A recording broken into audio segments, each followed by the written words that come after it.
Primeira coisa, quando eu quero falar com alguém, quando eu tenho uma reunião, quando eu preciso fazer um discurso, quando eu sei que eu vou em algum lugar e que pode ser que eu seja convidado a falar.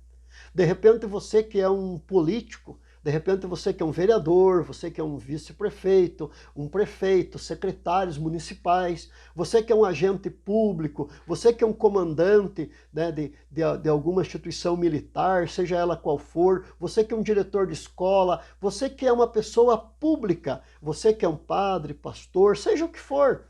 Quantas vezes você estava num lugar, numa festa, num evento e de surpresa foi chamado a se manifestar?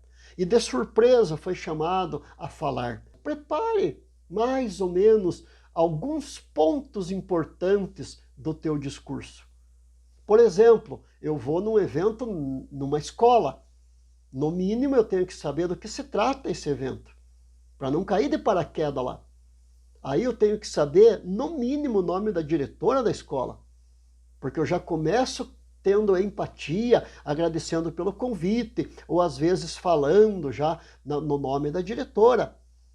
Se eu sei o nome da escola e isso me facilita, às vezes é o nome de um antigo professor, às vezes é o nome de uma personalidade da cidade, às vezes é o nome de alguma personalidade a nível de Brasil, eu sabendo já posso pegar um gancho nesse sentido. Ah, é uma inauguração de uma quadra de esporte? Ah, então se eu for chamado a falar, eu já vou falar da importância do esporte para a vida, para a saúde, para as crianças, para toda essa comunidade, que é um momento de encontro, de lazer. Se eu estou indo e posso ser chamado a falar, por exemplo, e às vezes acontece, às vezes eu estou seja os extremos, pode ser até num funeral. Quantas vezes eu tive e fui convidado a dar uma palavra em um funeral? Quando eu chego, eu já procuro saber basicamente sobre a família, eu procuro conversar com alguns amigos daquela pessoa que faleceu, eu procuro saber se ele era ativo na comunidade ou se não era, né? E algumas informações. Para quê? Se ele continua, se ele tem a esposa ou o esposo estão vivos, se tem filhos, né? Qual que era o envolvimento daquela pessoa, a importância daquela pessoa naquele contexto. Ou seja, nós temos que nos preparar.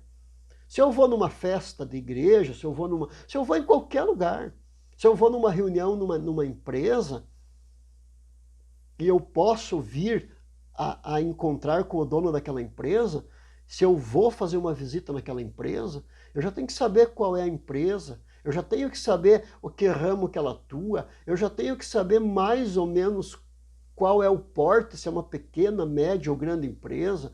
Eu já procuro pesquisar hoje na internet o nome do proprietário ou do presidente daquela empresa, né? Já procuro estudar um pouco mais. Para quê? Para mim chegar munido. Porque o bem falar, ele vem dessa preparação.